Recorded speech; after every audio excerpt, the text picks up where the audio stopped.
The victims, all of them Tutsis, had gone to the church in search of sanctuary. Instead, the house of God became a killing ground.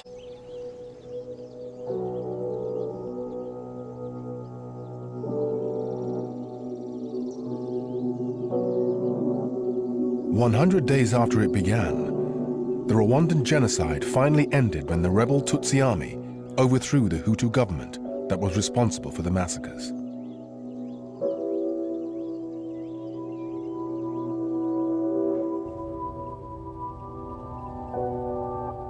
Nearly 2 million Hutus now streamed out of Rwanda and sought sanctuary in neighboring countries.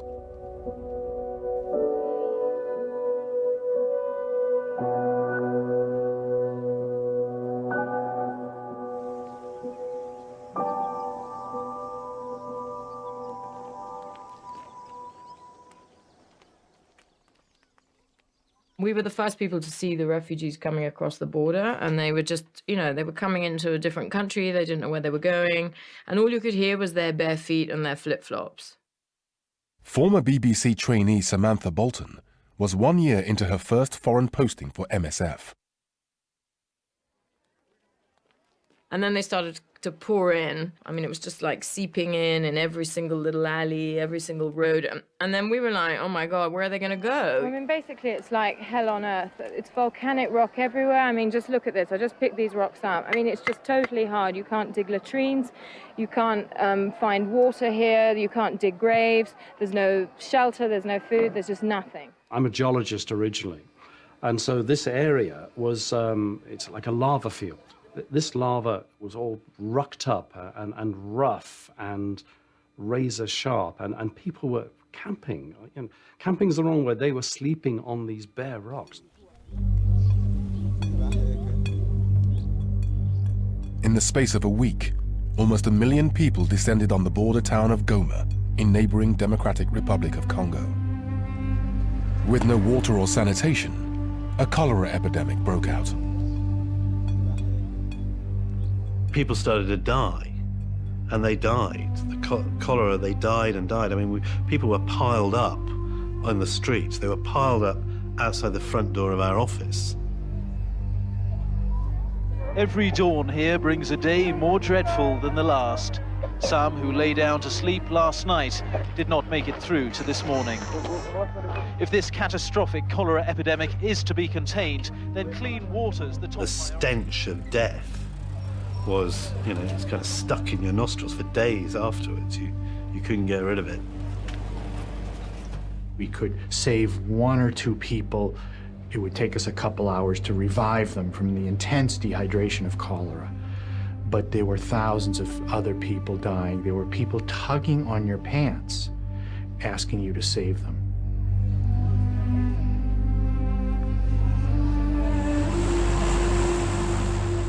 The world seems to be waking up to the plight of Rwanda's refugees, bringing in everything from food to field hospitals and water purification equipment.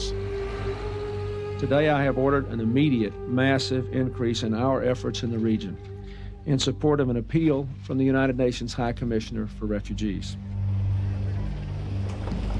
An enormous international response succeeded in stopping the cholera epidemic in its tracks. But Rwanda, the country the refugees had come from, was receiving only a fraction of the aid. The international humanitarian response made the refugee crisis in Goma into the main recipient of media attention, policy attention, and assistance. And so Rwanda itself was ravaged. And we had the Rwandese Patriotic Front coming to power in a wasteland where there was nothing. And all the attention was going to a refugee population that actually included substantial numbers of those who were responsible for the genocide in the first place.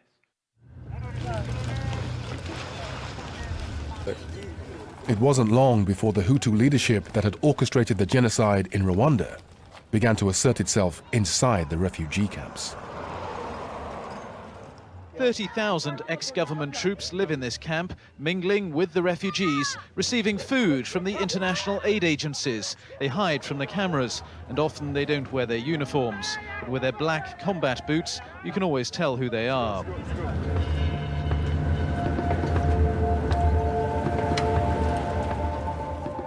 Every morning I go to one of the camps, and I have to get permission for every single thing that I want to do in the camp from a camp committee, and the head of the camp committee was the previous mayor of Kigali, who was fingered as one of the worst perpetrators of the genocide in the capital in 1994. And that's my main interlocutor, who's telling me who I can hire, who has appointed a committee to distribute the food on my behalf. This is ridiculous. We started to wonder about our household staff and all the staff working for us. How many of them had blood on their hands? How many of them had been involved in this terrible killing? Was our cook, who was cooking our food every night, did he have blood on his hands? And there was a horrible atmosphere of suspicion that, at that time.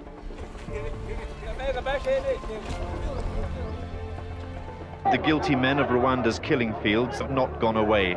Their grip on power is tenacious. It is through them that food aid has to be distributed, and in Goma, food is power. With their control of the camps almost total, the Hutu militia, the Interahamwe, were using aid money to buy weapons and plotting their takeover of Rwanda. The Interahamwe was taxing people in the camps. They were charging the humanitarian organizations to rent the materials that they had looted. They were taking a percentage of all food aid that was distributed, stockpiling it, and feeding their armies with it. The camps were being used as a rear base. There was military training going on in the camps. There was sabotage missions. They were launching attacks from the camps and going and killing genocide survivors inside Rwanda, sabotaging infrastructure to try to undermine. So the camps were really being used as a military sanctuary by these people, and we were contributing to it as an aid community.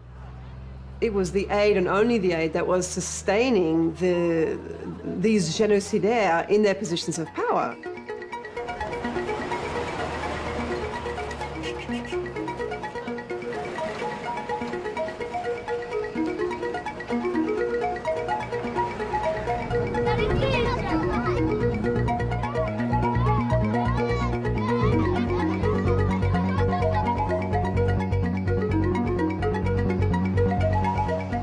While all of this was going on, I was coming back from these trips over there, and my head was sort of exploding, trying to get my mind around it. I remember talking about this at family gatherings and so forth. And my mother at one point said, I think I'm figuring out why it is that it's so hard to assimilate what you're saying. She said, I see that there's this suffering out there, and I see these stories, and I think these organizations know what they're doing. They are my proxy. And so if I contribute to them, they'll figure out this complex thing that I, going about my business in my life, don't quite know how to figure out. And if you're now telling me that they're actually just part of the problem, or that there's a large element of the way that they function that sustains the problem rather than solving it, I'm left in a position of greater helplessness. We sort of defend against the knowledge that our solution is so very imperfect, and that the humanitarian response really isn't necessarily serving the end it wishes to and claims to, because it leaves us without a good answer, and we want one.